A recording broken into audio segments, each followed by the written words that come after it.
ভালোবাসা মানে কি আপনারা বোঝেন? ভালোবাসা মানে এক অপরিসীম অবদান বা আল্লাহর দান। বাবা মা সন্তানকে লালন করেন অনেক মমতায়। যে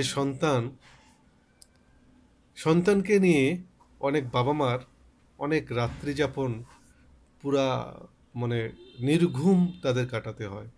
অনেক বাচ্চা বিশেষ করে যে বাচ্চাগুলো দিনে হয় সে বাচ্চাগুলো রাতে ঘুমায় না। সেই বাচ্চাদের ঘুমায় না, কিন্তু এর মানে এই নয় তারা নিশ্চুপ শুয়ে থাকে, তা না। তারা রাতে কান্নাকাটি করে।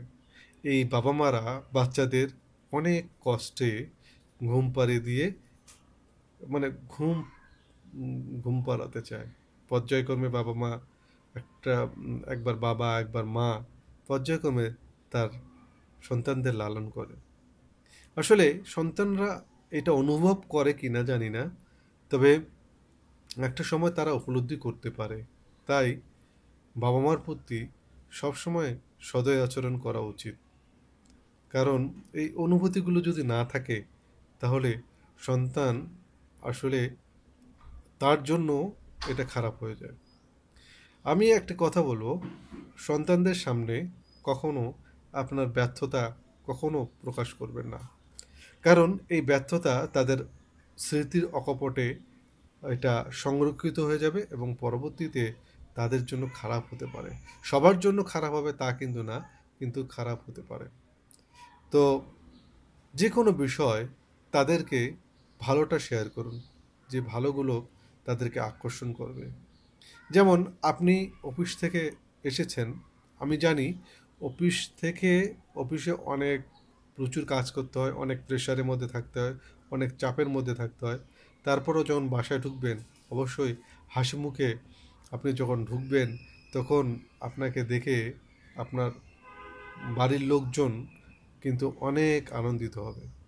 তাই আমি বরাবর চেষ্টা করি, আমি কি দেখি, তাছাড়া অটোমেটিকলি আমার যখন মেয়ে কিংবা আমার ওয়াইফ দরজাটা খোলে, আসলে আমার জন্য খুব ভালো লাগে যে তাদেরকে দীর্ঘটা সময় পর তাদের সাথে আমার সাক্ষাৎ হলো। তো আপনারা যখন বাসায় প্রবেশ করবেন, অবশ্যই আপনাদের হাসি মুখ নিয়ে বাসায় প্রবেশ করবেন। আর যারা আপনারা বাসা থেকে একজনকে রিসিভ করবেন, অর্থাৎ বাড়ির কর্তা বা বাড়ির কর্ত্রীকে রিসিভ করবেন, অবশ্যই হাসি মুখে তাকে রিসিভ করবেন। তাহলে দেখবেন যে এই হাসি মুখ থেকে অনেক কিছু লাঘব হয়ে যায়। মনে করেন আপনার বিশ্রামটা কিছুটাও হলেও ওই শান্তি অনুভব করে। সেক্ষেত্রে আমি বলবো প্রত্যেকটাকে আমাদের সহনশীল হওয়া উচিত। বললাম যে আমরা আমাদের সন্তানদের সাথে ভালো কিছু শেয়ার করব এবং হাসি মুখে ঘরে ফিরব, এবং হাসি মুখে যারা আমরা বাসায় থাকবো হাসি মুখে রিসিভ করব। ভালো থাকবেন। আরেকটি নতুন কোনো ভিডিওটা নিয়ে আসবো আপনাদের সামনে। সে পর্যন্ত ভালো থাকুন।